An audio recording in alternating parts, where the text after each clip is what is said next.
All right. Hi, everybody. Today is Wednesday, July 17th, 2024. My name is Terry Lynn. I'm a recovered Al-Anon. I will be leading this meeting. We want to welcome everyone to our Al-Anon Big Book Recovery meeting. This is a step speaker meeting that meets every Wednesday night at 5:30 p.m. Pacific or 8:30 p.m. Eastern.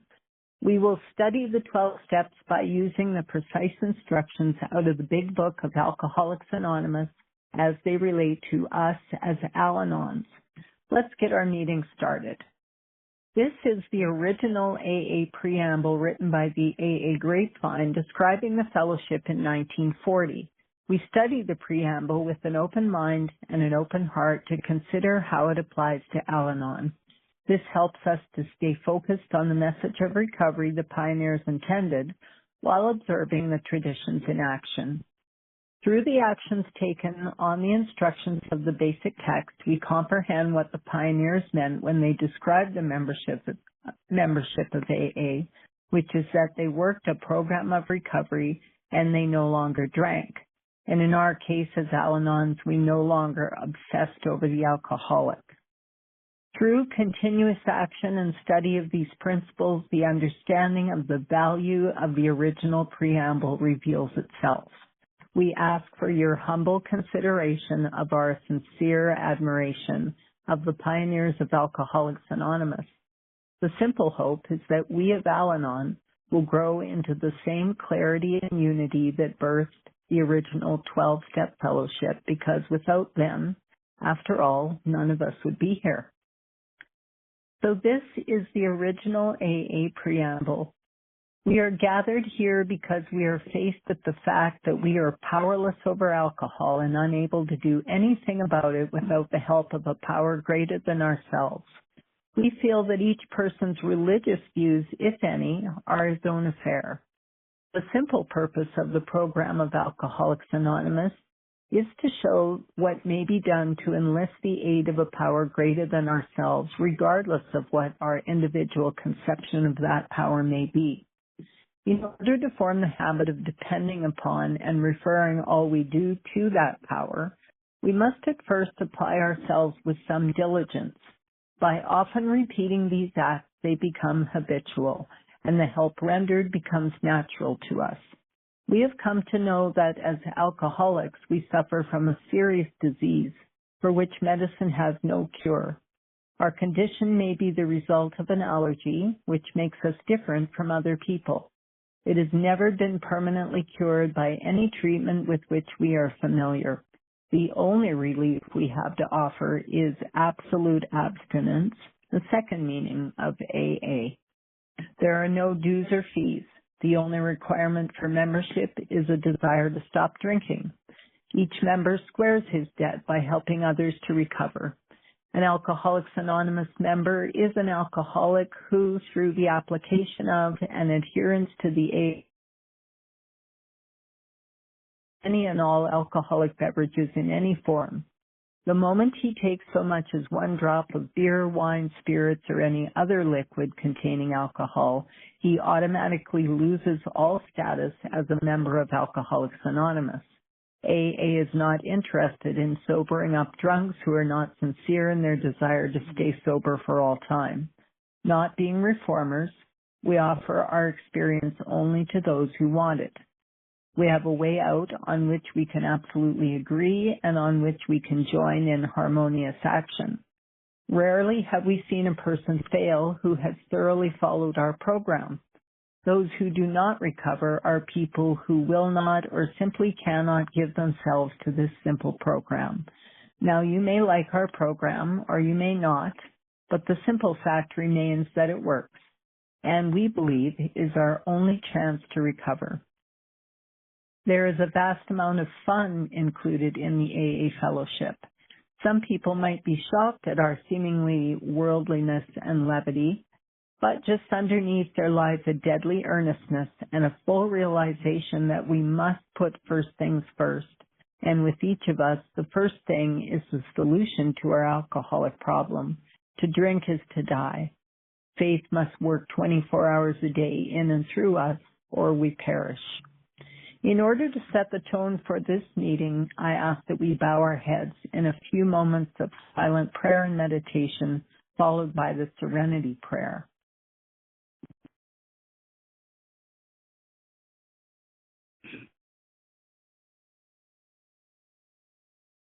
God, grant me the serenity to accept the things I cannot change, the courage to change the things I can, and the wisdom to know the difference. Amen. I wish to remind you that whatever is said in this meeting expresses our own individual opinion as of today and as of up to this moment. We do not speak for AA as a whole or Al-Anon as a whole, and you are free to agree or disagree as you see fit. In fact, it is suggested that you pay no attention to anything which might not be reconciled with what is in the AA Big Book. If you don't have a Big Book, it's time you bought one. Read it, study it, live with it. Follow the directions in it and learn what it means to be an AA. And that is the end of the original AA preamble. A sponsor is anyone who has had a psychic change as a result of working the steps and has the willingness to work with others. For those looking for a sponsor to guide them through the steps, please stay tuned and have your pens ready to record phone numbers immediately after the meeting. Each Al-Anon group ought to be a spiritual entity having but one primary purpose, that of carrying the message to the Al-Anon who still suffers. This is our primary spiritual aim. Our job as a group is to provide people with a place to learn about and work the steps. It has been our experience that working the steps consistently provides us with a better, saner life. We consider all else to be an outside issue. This includes personal problems. The proper venue for sharing such problems is with a sponsor. This is, after all, where real recovery takes place, in working the steps with a sponsor. We are just so glad we're all here. And we're all here because we're not all there. There will be a period of fellowship after the meeting. If you have questions, if you need a sponsor, if you need to check in or get current, or if you want to discuss other literature, please stick around for the fellowship. That would be a better time for these subjects. So I'm going to close my patio door because there's some noise out there. All right. Okay, so this is the third in a series of 4-step speaker meetings this week at this time. We're on steps 7 to 9 now. We're doing 3 steps per week. And we're going to wrap up the steps next week, of course, with steps 10 to 12. There are 5 weeks in this month, 5 Wednesdays in this month, so I will share my Al-Anon story on the 5th Wednesday. Again, my name is Terry Lynn. I came into my current Al-Anon group and took the 12 steps with my sponsor at the end of 2019. Up until then, my life was pretty much about being obsessed with other people and what they were doing wrong, and if they would do things my way, all would be well for them and for me. And funny thing, other people never seem to appreciate that attitude very much.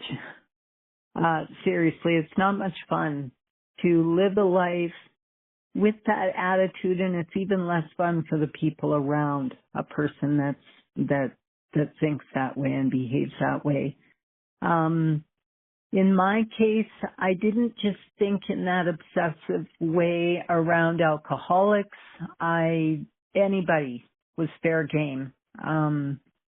So I practiced my Al-Anon program toward everybody, whether they're an alcoholic or not, because, I tend to kind of get into trouble with my attitude, like I said, toward anybody. I'm not pretending, or I don't want anybody to think I'm floating around on a soap bubble of serenity or anything like that, but 100% of the time or anything, but my family would tell you that I've pretty much done a 180 as far as how I behave around them. And when sometimes I run into a person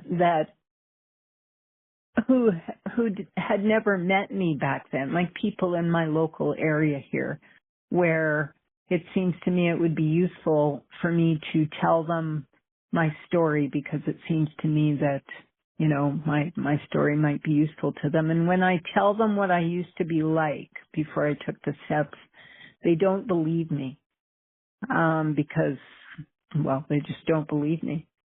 So that's how much a person can change after they do those steps. They call it a psychic change in the big book. Another term is a spiritual awakening. It's just a different way of thinking about life, reacting to people. And it's good. It's really good. So I'm doing steps 7 to 9 today, and I'm going to catch us up really quick on the other steps before I get going on that. I've got a lot of material here, so I better get going. So regarding step 1, we admitted we were powerless over alcohol, that our lives had become unmanageable. So as Al-Anons, we have the exact same step 1 as alcoholics do. And of course, we are powerless over alcohol, just like they are. And in our case, we're also powerless over the alcoholic, What's going on with us, with them, I'm going to tell you a little bit about alcoholism, because as Al-Anon, it's very helpful to us to know a little bit about alcoholism. With them, it mentioned it a little bit in the preamble. It talked about an allergy to alcohol for them.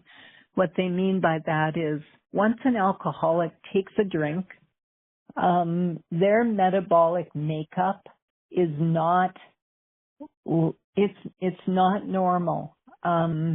That drink of alcohol spurs them on physically to have more and more and more, where a non-alcoholic like me would, I can drink half of a drink or something, and then I'll start to get kind of woozy or whatever, and I don't like it, and I feel out of control, so I stop, right? With an alcoholic, when they take a drink, they feel more in control. And plus that physical allergy of theirs kicks in, and they want more and more. And the more they drink, the more in control they feel. Of course, they're not in control, but that's how they feel. It's not their fault. It's just their physical makeup. It's not something they did wrong. They're not bad people or anything like that. Anyhow, if they take a drink, they lose control. That begs the question, if they want to stop drinking, why don't they just not take that first drink? Because if they didn't take that first drink, then they wouldn't lose control of how much they drank, right? Why don't they obviously they can't drink in moderation if they're an alcoholic, because if they take that first drink, they're going to lose control. But why do they even take that first drink? Because their minds are also different. And I'm not saying alcoholics are bad or weak or stupid or anything like that either. They could want with all their heart to not take that first drink and make all kinds of resolutions to not do it. And their mind will talk them into doing it again. They will literally forget all about those resolutions. They'll forget about the consequences of what's going to happen if they do it again, and they'll go ahead and do it again. And that is what they're up against. They're not bad people. They need a higher power too, because their own power is insufficient to solve this problem. Now, we're going to get to us as Al-Anons. I've been talking about a control problem and a choice problem, right? They can choose to not drink, but they can't keep to that choice. for me as an Al-Anon, once I started obsessing around, a person or persons, in my case, a really very specific one person is my big deal. But once I start obsessing around that person, I have a heck of a time stopping. I lose control of that mindset once I start on that path. So that's my control problem. It's not a physical one like with the alcoholic, but with me, it's all in my mind, right? All in my mind. And regarding the choice issue, I numerous times said, I'm not going to let it bother me. I'm just going to stay away from that person. I'm going to set boundaries. I'm going to detach. I'm going to do this and this and this and this. And I said it a million times to myself. And my mind always talked me back into starting with that obsessing thing. And once I started obsessing over another person, then I wanted to control them. I wanted to fix them. I wanted to manipulate them. And I did. Once that obsession started in my mind, it came out in very unfortunate behaviors. That is an Al-Anon step one, where they just can't leave the idea of, fixing, controlling, manipulating, whatever. And again, if it's me, not just alcoholics, but pretty much everybody. One of the ways we try to do this is by trying to help alcoholics get sober.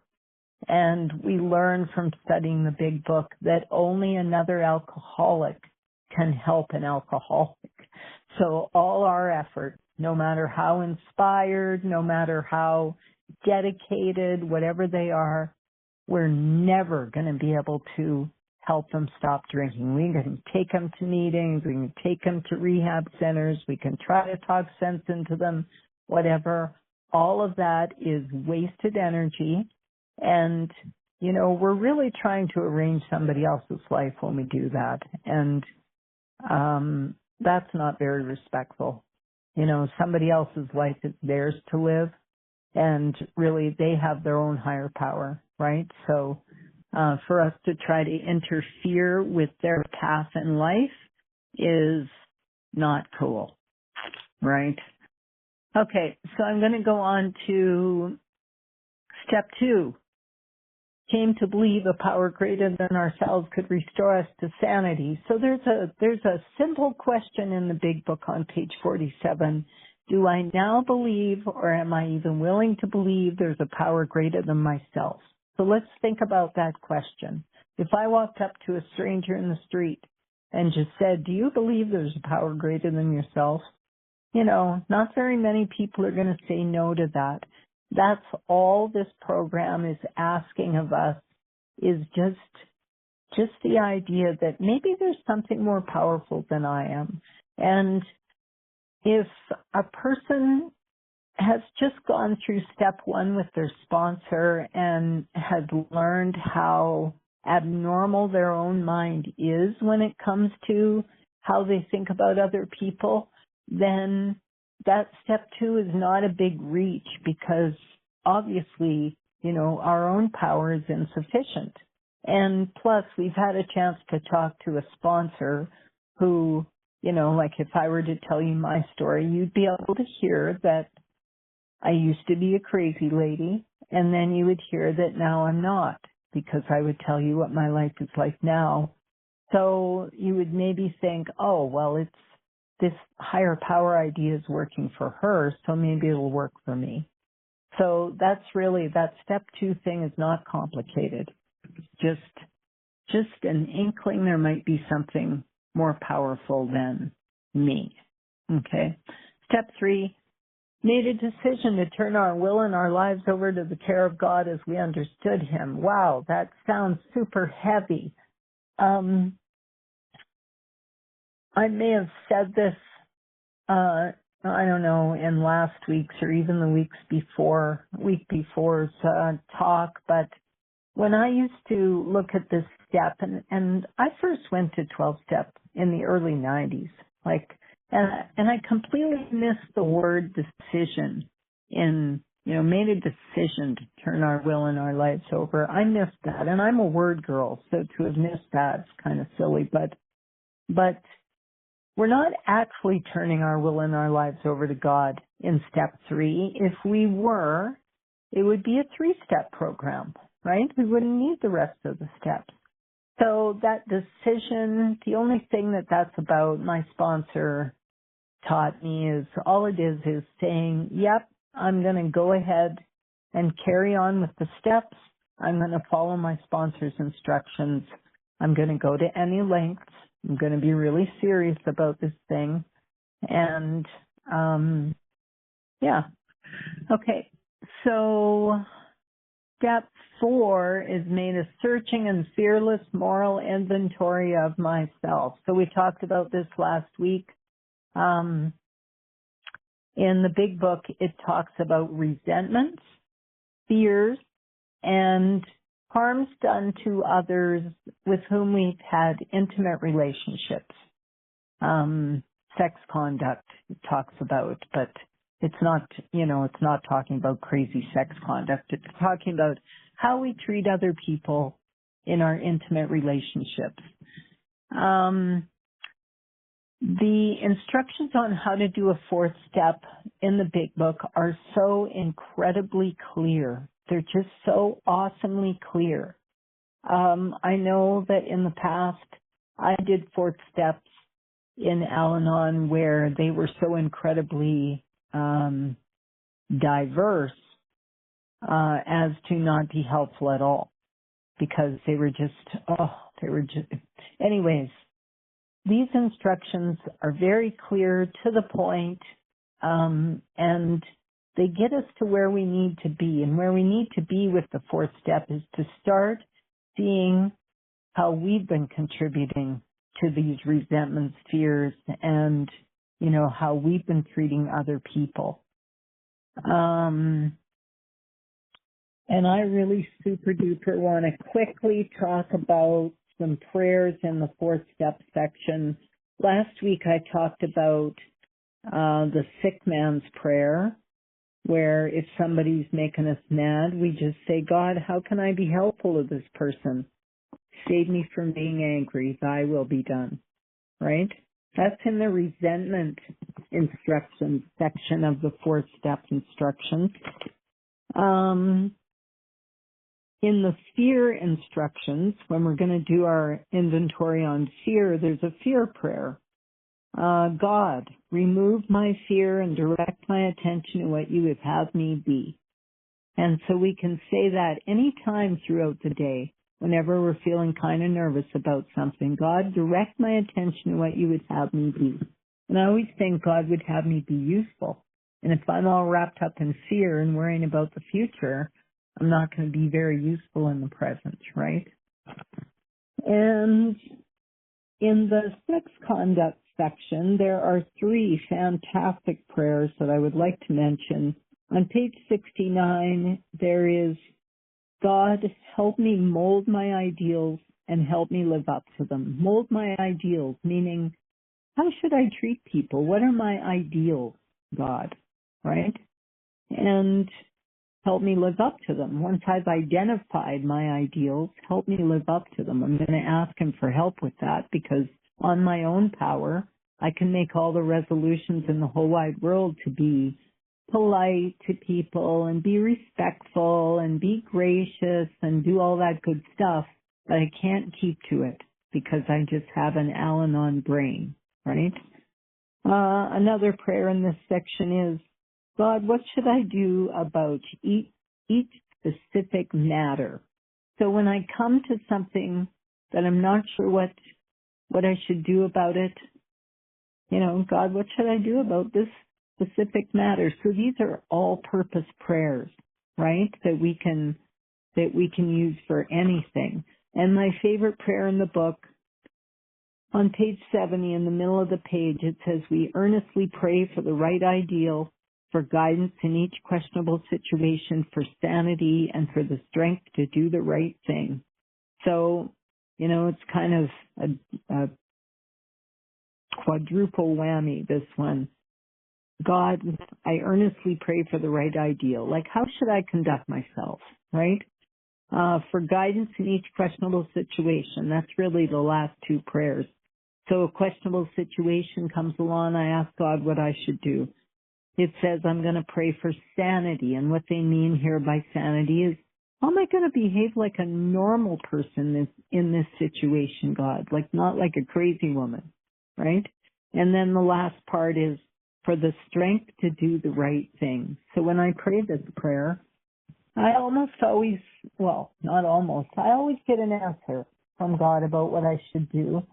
And I need to ask him for the strength to follow his, he gives me an intuitive thought. I need to ask him for strength to obey, because sometimes what he tells me to do is not necessarily what I really want to do.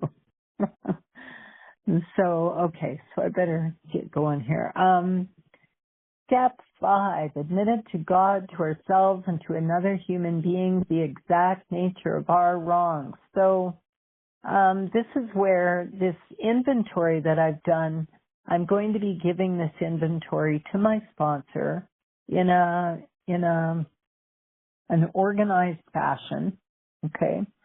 And although I may have had, a little bit of insight into my part in situations during when I was writing my 4th step, now in my 5th step, my sponsor is going to help me for sure see exactly the part that I played in, maintaining these resentments that I've been carrying around forever, or in maintaining these fears that have not even happened yet, worrying about the future, or looking at what I really, my real part was in, how I may have harmed other people in the intimate relationship one. So she's going to help me see the truth. She's not going to beat me over the head. She's not going to be surprised at anything I say. She's not going to call the authorities or anything like that. She's just going to help me see the truth, right? Okay. Step 6 is became entirely ready to have God remove all these defects of character. So yay, we have just identified our character defects in steps 4 and 5. Now we're going to become ready to ask God remove all these defects of character. And there is a great prayer for that. If we still cling to something we will not let go, we ask God to help us be willing. So if we have found out that we've been rather selfish in our relationship, or if we've been dishonest in our dealings with people or self-seeking, when it came to how we approach life and that kind of thing, we're going to ask God to help us be willing to let go of those character defects. Step 6 is really important, okay?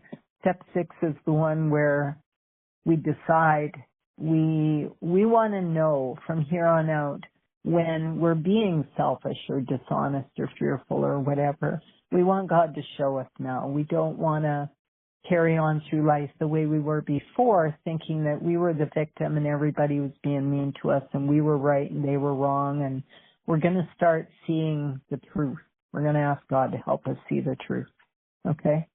So, step 7, it's a simple step, a short one. It's one paragraph, and the entire paragraph pretty much is a beautiful prayer. My Creator, I am now willing you should have all of me, good and bad. I pray that you now remove from me every single defect of character which stands in the way of my usefulness to you and my fellows. Grant me strength as I go out from here to do your bidding. Amen. So we kind of note, when we look back at the 3rd step prayer, that there is no amen after the 3rd step prayer. And that's because it's not finished. So the third step prayer is really the beginning of the 7-step prayer. And everything that comes in between, that's why it's finished now after the 7th-step prayer. Because 3, 4, 5, 6, and 7 have to go together to make that all work. I think that's cool. But again, I'm a word girl. So yeah, if we feel like we can pray that prayer, we ask God to remove these defects of character, noticing that we ask Him. We're not demanding. We're not saying, God, I want to be patient. I want to be more patient right this minute. We're not saying stuff like that. God's going to remove our character defects in His own sweet time. Trust me. Okay, so we're going to go on to step 8. Made a list of all persons we had harmed and became willing to make amends to them all. Okay, so this, again, the big book gives us actually very simple instructions. It says, we have made a list of all persons we have harmed and to whom we are willing to make amends. We made it when we took inventory. That's all it says for step 8 in the big book. So what we do with step 8 is we write a list of everybody that was on our inventory, everybody. And I always tell the people I sponsor to also put down anybody they have an icky feeling toward. Because I have found, and my sponsor taught me, that if I have an icky feeling towards somebody, chances are I did something that contributed at least to that icky feeling. I'm not saying I'm at fault for, everybody in the whole wide world, but chances are if there's some sort of animosity that I feel toward me and another person or another person toward me, that I have had some part in that. So those people I put down on my harms list. It doesn't matter if you maybe forget somebody on your 8-step harms list, because you can add to it forever, because things will come up, like things come up for me where I've forgotten, and I'll remember somebody and I'll be like, oh, I owe that person an amends. Like that person should have been on my 8-step harms list, so I just pop them on there. And yeah, it's perfectly fine to be able to just go ahead and keep putting them on there. And when my sponsor gave me instructions, when I give people instructions on their 8-step harms list, I get them to list all the people, all the principles, and all the institutions they have harmed. And I get them to categorize them. To say now for the ones where they would be willing to make amends to those people immediately, like immediately. If I had a person pop in my patio door right this second and I hadn't seen them for a long time, but I knew that I had harmed them in the past, and if I had nothing but forgiveness in my heart toward them, and I'd be willing to make amends to them, then I can put now beside those people. If the person that walked through my patio door right this second walked through, and I would be kind of, not sure if I really forgive this person for what they did, not sure if I'm willing to make amends, but I can see myself maybe at some point down the road making amends, then I'll put later beside those ones. If somebody popped in there and there's a question mark, like I don't know if I owe them an amends, or I don't know if I were to make amends if it would be harmful to them or somebody else, or like if there's just some sort of question mark, then my sponsor told me to put maybe beside those ones, and we go over those ones with our sponsors and kind of work that situation out. In my case, I often think I owe amends to people when I don't. And my sponsor like you always run amends by your sponsor. I guess we're not to step 9 here yet, but anyways, you can't put too many people on your 8-step harms list. Anyways, if somebody walks through my door, like my first ex-husband, let's say, and he might be under my never list still. Oh my goodness. Maybe not. I don't know.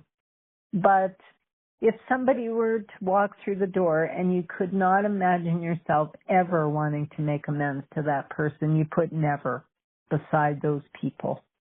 And it's funny, after I did my 8-step harms list and I got going with making my amends to the now, the people in the now category, my laters started turning into nows, and my nevers started turning into laters or nows. Like, so the amends, when we get to them here, is a humbling process. And, I kept coming down, down, down with the self-righteous attitude and the yeah, but attitude. Yeah, well, maybe I did this, but he did that, like all of that stuff fell away. And that way I could just kind of, they call it taking care of the wreckage of your past in the big book, right? I was finally in a space attitude-wise, meaning humble, where I could go to these people and make amends to them. All right. So let me see. Okay. So going on to step 9, made direct amends to such people wherever possible, except when to do so would injure them or others. Direct amends means face to face. It means we're in the same room with this person talking to them. Now, the world is much, I was going to say bigger place, it's the same size as it used to be, but people are all spread out compared to what they used to be. I know that Dr. Bob, way back then, one of the co-founders of AA, he went and he made all his amends in one day because he lived in this little town and all the people that he owed amends to lived right there in that little town. So he did what we call an amends tour, and he went around and he just made amends to everybody. And then he was done because they all lived there. Nowadays, that is not the case for us. So with some people, with some sponsors, they're going to say it's fine to do like a Zoom kind of amends or FaceTime or whatever you want to call it. My sponsor and in my lineage, we still stick to the direct amends, eyeball to eyeball direct amends. I have asked my sponsor on a couple of occasions about a little leniency when it comes to that, because I would really like to finish making some of the amends that I have to people that are, far flung. And she keeps saying, no, they should be direct amends, and that God will pop those people up in my life in His time. So my amends for those people are ready and waiting. I have the willingness in my heart. I have the amends all written out so that, I would be ready if that person were to miraculously pop in my patio door right this second. I would be ready and willing to make that amends. And I believe that God, all He wants is a willingness in my heart to admit my wrongs and, and be humble and forgiving, right? So, all right. This 9th step thing, when people start looking at the steps, if they're new to the program or, they might read through the steps, and when they come to step 9, it might seem very onerous, like, oh my God, like go out and apologize to everybody, or what is this amends thing? What the heck does that mean? And they might be a little worried about that.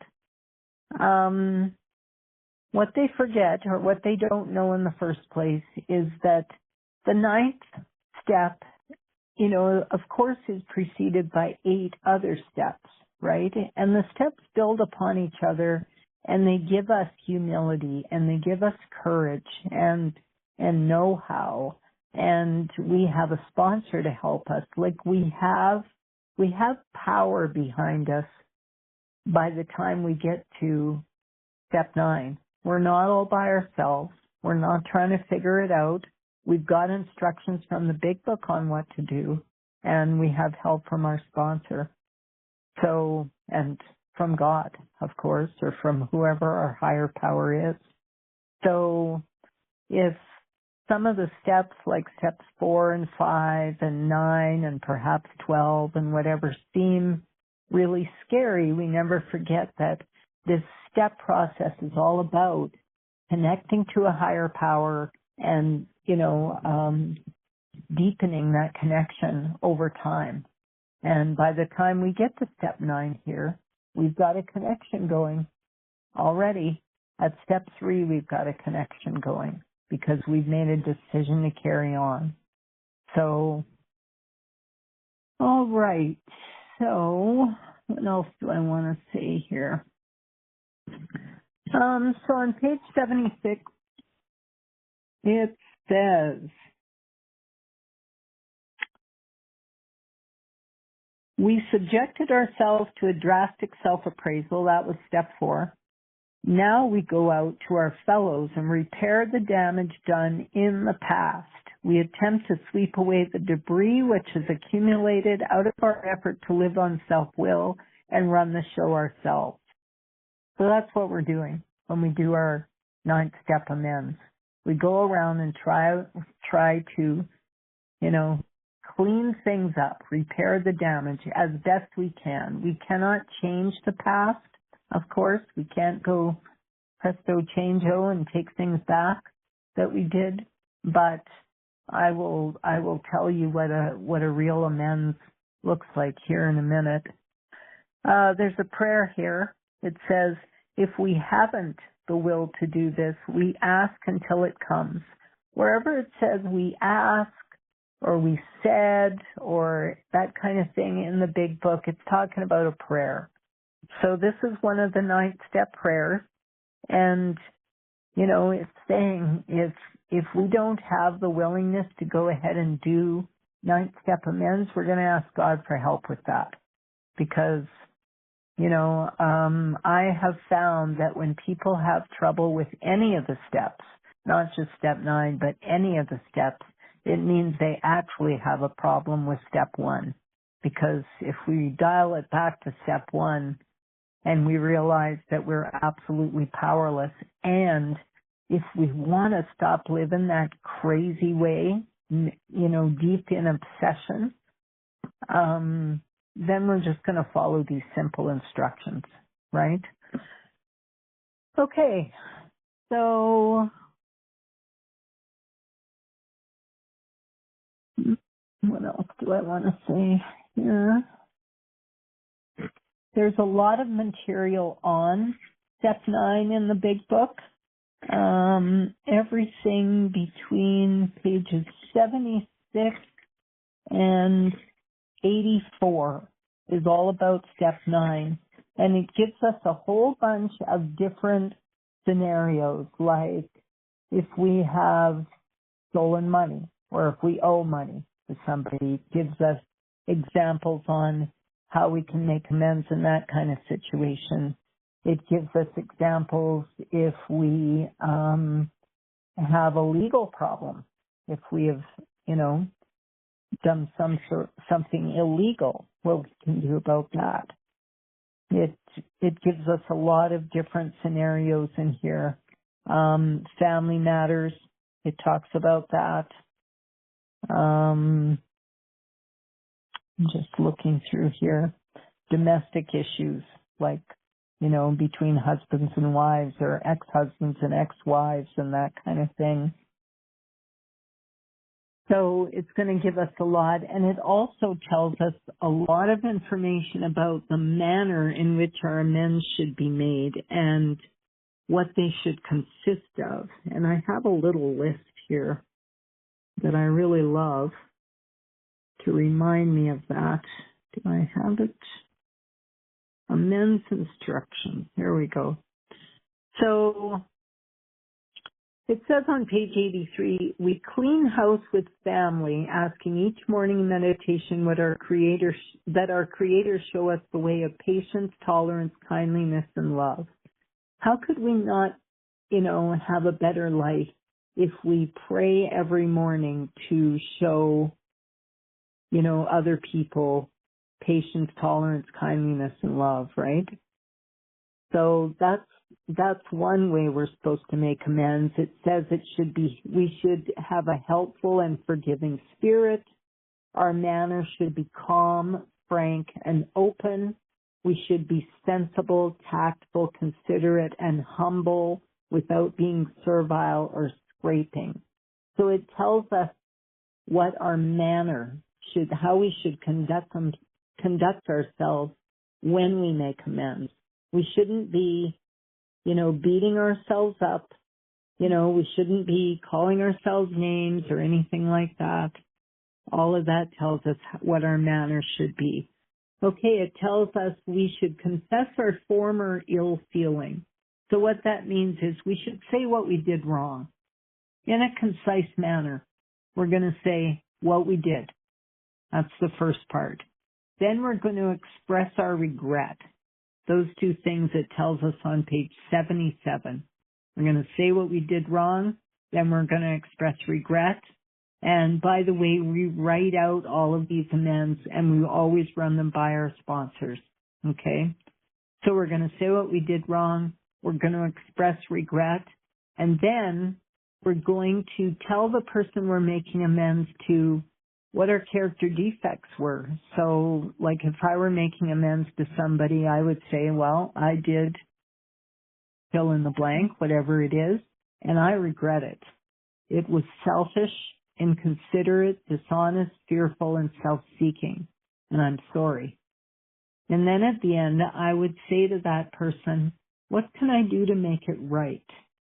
And that's what makes ninth step amends, according to the instructions in the big book, different than just running around saying, I'm sorry, I'm sorry, I'm sorry. We are asking the person, what we can do to mend the situation. We're not just saying, I'm sorry, and again, we can't presto changeo, take away what we did in the past, but we're asking from them, what they require from us to make it right. And I'll give you a couple of little examples from my sons. One of them, I came to him and I named the things that I had done, that I regretted from the past with respect to him. And I started naming my character defects. I was selfish, inconsiderate, whatever. And before I got to the end of that list, he said, yes, you were. And it was kind of a slap in the face. And when I said, what can I do to make it right? He said, just try to do better. And he said it in that tone. And again, that was another slap in the face. And he was the first person I made amends to after I took the steps with my sponsor. And I kind of have always, there are no accidents in God's world, but I've always kind of regretted that I started with close family, because at the beginning of the amends process, I was not very humble yet. And that's why it was a slap in the face, because I wasn't humble. So anyways, that's what he said. Just try to do better. And from there on out, for over 4.5 years now, I have been trying to do better. with God's help. So I continue to do what he asked me to do to make it right. All right. Another son, I messed up pretty much the same exact way with him as I did with the first son. And when I got to the list of character defects with him, he did the same thing as the other one. He said, yes, you were, when I started saying I was selfish and whatever. And, oh God. And when he did, I thought, oh my God, it must be true. Like that's how not humble I was yet at that point. Anyways, when I asked him how I could make it right, he said, just keep doing what you're doing because you're getting better. That's what he said. So that's what I'm still doing. I'm continuing to do, what I'm doing, which is following my sponsor's instructions, connecting with God, working the steps. I'm doing what they asked me to do. Okay. So that's what we get and it's very disarming to go up to a person and, say what you did wrong, tell them you regret it, tell them what that you were selfish and inconsiderate when you did that to them. And then to say, how can I make it right? It's very, I've had several people say, wow, they've never heard anybody, say anything like that, like actually genuinely want to know how they can make it right, because I really do genuinely want to know how I can make it right. And after that kind of an amends is delivered, I don't expect anything from that person. I don't expect, oh my God, it's so wonderful that you did that. I don't expect forgiveness. I don't expect appreciation. I don't do amends to get anything. All I do is do it because it tells me to in the big book, because my sponsor tells me to, and because it's the thing to do, to unblock me from God, to get all that icky, cringy, yucky stuff out of the back of my mind so that I can connect to God and I can be helpful to other people, right? Otherwise I can't. When I had all that heavy, awful stuff in the back of my mind, I couldn't be useful to anybody. And speaking of that, I am going to read the 9th step promises, which are just absolutely beautiful. At the bottom, page 83, it says, if we are painstaking about this phase of our development, being our step 9 amends, we will be amazed before we are halfway through. We are going to know a new freedom and a new happiness. We will not regret the past, nor wish to shut the door on it. In the past, I used to do nothing but regret the past and want to shut the door on it. And now I don't. I don't regret the past or wish to shut the door on it. We will comprehend the word serenity and we will know peace. No matter how far down the scale we have gone, we will see how our experience can benefit others. That feeling of uselessness and self-pity will disappear. We will lose interest in selfish things and gain interest in our fellows. Self-seeking will slip away. Our whole attitude and outlook upon life will change. Fear of people and of economic insecurity will leave us. We will intuitively know how to handle situations which used to baffle us. That's one of my favorites. We will suddenly realize God is doing for us what we could not do for ourselves. Are these extravagant promises? We think not. They are being fulfilled among us, sometimes quickly, sometimes slowly. They will always materialize if we work for them. So when I read those promises, if I were to read their opposite, that's what I used to be like before I took the steps. And now all of these apply to me in varying degrees. Again, I'm not 100% perfect or anything like that, but I don't feel useless anymore. I don't walk around feeling sorry for myself anymore. I don't feel I'm not crushed by the stuff that I did in the past, because I've been able to make amends for it. I feel like my experience, all the hard stuff that has happened to me and because of my behavior can now be of use to other people that maybe, are in the midst of doing the same kind of thing. And I believe that's why God puts us in those, maybe tough situations so that we can come out the other side and become useful to other people. So I think that's going to be about it. Let me see here. Yeah, I think I'll wrap it up there. Thanks so much for being here, everybody. I'll read the closing. Seventh tradition, every group ought to be fully self-supporting, declining outside contributions. This group does not have a payment structure in place and currently has no overhead expenses. If you would like to fulfill Tradition 7, please direct contributions directly to the Al-Anon World Service Office by visiting alanon.org. For questions about this meeting, or if you're looking for a sponsor, please send emails to alanonbigbookrecovery@gmail.com. So that's all one word with no hyphen, alanonbigbookrecovery@gmail.com. Recordings can be accessed on YouTube by searching at Al-Anon Step Speaker in the YouTube search box. And again, it's all one word, no hyphens, so the @ sign and then Al-Anon Step Speaker in the YouTube search box. If you're interested in other Al-Anon meetings that follow the Big Book, please visit alanonbigbooksolutiongroup.org, also all one word. Okay, so I'm going to read from the Big Book on page 164. Our book is meant to be suggestive only. We realize we know only a little. God will constantly disclose more to you and to us.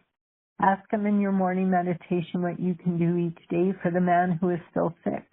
The answers will come if your own house is in order. But you obviously cannot transmit something you haven't got. See to it that your relationship with Him is right and great events will come to pass for you and for countless others. This is the great fact for us. Abandon yourself to God as you understand God. Admit your faults to Him and your fellows. Clear away the wreckage of your past. Give freely of what you find and join us. We shall be with you in the fellowship of the Spirit, and you will surely meet some of us as you trudge the road of happy destiny. May God bless you and keep you until then. Now let's have a moment of silence for the Al-Anon who still suffers, followed by the Lord's Prayer, or a prayer of your own choosing said in silence.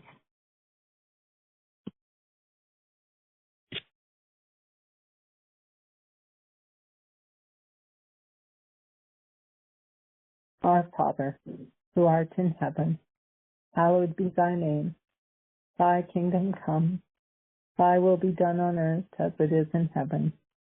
Give us this day our daily bread, and forgive us our trespasses, as we forgive those who trespass against us. And lead us not into temptation, but deliver us from evil. For thine is the kingdom, power, and the glory, forever and ever. Amen.